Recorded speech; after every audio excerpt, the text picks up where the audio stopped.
तो उनके पाकिस्तान के 2 सैनिक आए आकर के हमारे जवानों के शरीर के अंदर गोलियां दागने लगे। तो मैं बेहोश था, लेकिन इतना बेहोश नहीं था कि उनको सुन ना सकूं या देख ना सकूं। तो जो मेरे सामने वाले साथी को जो सीने में आकर 4-4, 5-5 जो राउंड के ब्रस्ट मारे, डेड बॉडी ऐसे उछलती थी ऊपर की तरफ, सामने वाले को मारा, बगल वाले को मारा, मैं भी इस तरह से ऐसे पड़ा हुआ था।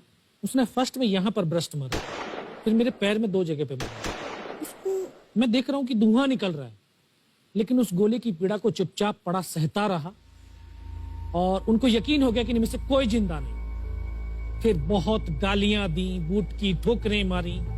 फिर काफी देर के बाद में उनका जो कमांडर था उसने बोला कि इनके वेपन उठा लो, और नीचे जो हिंदुस्तान का पोस्ट है उसके ऊपर दूसरे जो उनके साथी थे उनको सूचना दिया, उसके ऊपर कब्जा हमला कर दो। फिर ये आवाज भी सुनी तो मुझे लगा कि यार आज तो मेरी पूरी टीम खत्म हो जाएगी। तब ऊपर वाले से एक ही प्रार्थना करी कि मुझे इतने जिंदा रख दे कि मैं अपने साथियों तक सूचना दे सकूं और उनको बचा सकूं। और ये सत्य है कि अगर निस्वार्थ भाव और सच्ची श्रद्धा से उस परम पिता परमेश्वर को याद करते हो तो शक्ति जरूर साथ देती है।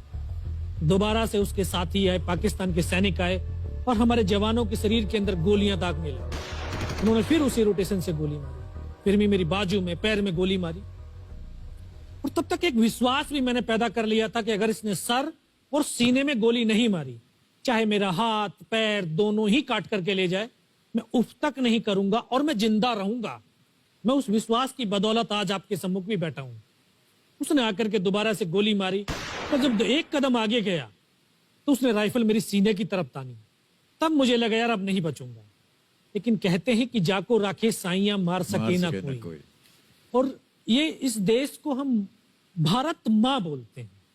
जब तो बच्चे थे एहसास नहीं था, आज पता चलता है इसको माँ क्यों बोलते हैं, क्योंकि ये भारत माँ जैसा दायित्व और कर्तव्य का निर्वाह भी करती है। ये अपने बेटों की वीरता, शौर्य और पराक्रम को कभी दफन नहीं होने देती है। वाह क्या बात। तो शायद इस माँ भारती ने मुझे चुना होगा कि उसके बेटों ने जो शौर्य, वीरता और पराक्रम दिखाया उसको दुनिया तक पहुंचा सकूं। जब उसने गोली चलाई तो यहाँ पे पर्स में 5-5 रुपए के कुछ सिक्के भी थे। जब गोली जाकर के सिक्कों पे टकराई तो मुझे भी आभास हुआ कि तो मर गया हूं। पाकिस्तान का दूसरा सैनिक आया, उसने आकर के मेरा AK-47 उठाया और वापस मुड़ा तो उसका पैर मेरे पैर से टकराया हो। तब मुझे लगा कि यार मैं तो जिंदा हूं। तब मेरे पास एक हैंड ग्रेनेड था, मैंने उसको पिन निकाली और उसके ऊपर ऐसे फेंका तो कोट के अंदर हुड लगे हुए, हुड के अंदर वो गिरा जी। उसने तुरंत पीछे की तरफ मुड़ के देखा, पीछे तो कोई मूवमेंट था नहीं। तो जब तक वो ग्रेनेड को निकाल पाता ग्रेनेड फट गया, यहाँ से उसका पूरा सर उड़ा और वो हमारे ऊपर आकर के गिरा। जो पाकिस्तान के दूसरे सैनिक थे उनमें खलबली मची कि इनमें से कोई जिंदा है।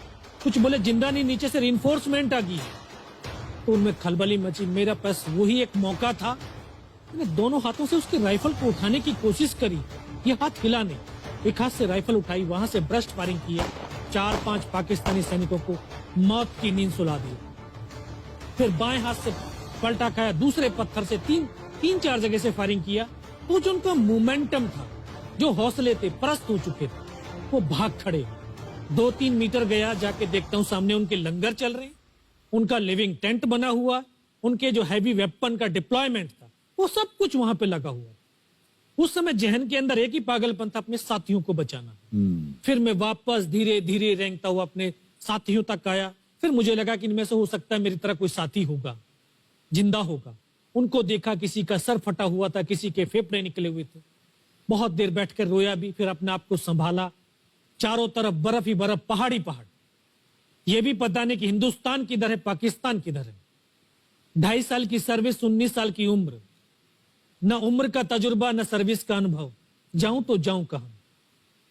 तभी एक ऐसी शक्ति थी जो साथ दे रही थी।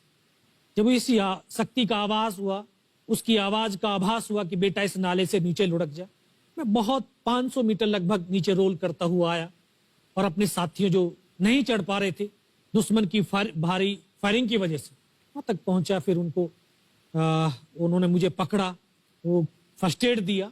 फिर वहां से जो हमारे कमांडिंग ऑफिसर कर्नल कुशाचंद ठाकुर, फिर उनको सूचना दिया। तो ये लगभग 1:30-2 बजे का समय था। वहां से फिर कमांडिंग ऑफिसर तक मुझे ले जाया गया। फर्स्ट एड तो हुआ, लेकिन ब्लड इतना निकल चुका था कि दिखाई देना बिल्कुल बंद हो गया था। जब उनके पास पहुंचा तो उन्होंने बोला, बेटा मेरे को पहचानता मैं कौन हूं? बस अब आवाज सुनाई दे रही है। बोला, मैं तेरा commanding officer colonel Kushal Chand Thakur. मैं, जय हिंद साहब, बहुत तेज सर्दी लग रही है। तो उनका जो लिविंग टेंट था उसमें के अंदर लेटाया, 3-4 स्टॉप जलवाए, थोड़ी सी गर्मी महसूस हुई। मैं कहा, साहब थोड़ा सा पानी पिला दो। बोला, ठीक है पानी पिलाते हैं। तभी डॉक्टर साहब आए गए, उन्होंने ग्लूकोज की बोतल पिलाई, थोड़ी सी एनर्जी महसूस हुई। उन्होंने बोला, बेटा कुछ बता सकता हूं? मैं कहा, सब बता सकते हैं। तो उनको बताया कि सर ऊपर ये घटनाक्रम हुआ है और ये वहां की इंफॉर्मेशन है। तो लास्ट में उन्होंने बोला कि बेटा जवान की रिक्वायरमेंट क्या है? मैं कहा, साहब जवान की रिक्वायरमेंट एम्यूनिशन और फील्ड पट्टी की है। बोला, खाने के लिए नहीं चाहिए? सर भूख नहीं लगती। बस इतना कहते कहते तभी डॉक्टर ने कौन सा इंजेक्शन लगाया, फिर मुझे पता नहीं कहां पर हूं। फिर होश आया 3 दिन बाद, देखा ऊपर पंखा चल रहा है। पता चला कि 92 बेस हॉस्पिटल श्रीनगर, और वहीं से मुझे बेस हॉस्पिटल दिल्ली रेफर कर दिया और 16 महीने तक उस हॉस्पिटल में मैं रहा। 16 महीने तक आपका इलाज चलता रहा? जी। और वहीं पर हॉस्पिटल में ही मुझे पता चला कि 15 अगस्त 1999 को जब ये परमवीर चक्र का जो अनाउंसमेंट हुआ, तो वो वहां पर ही मुझे पता चला। या सर।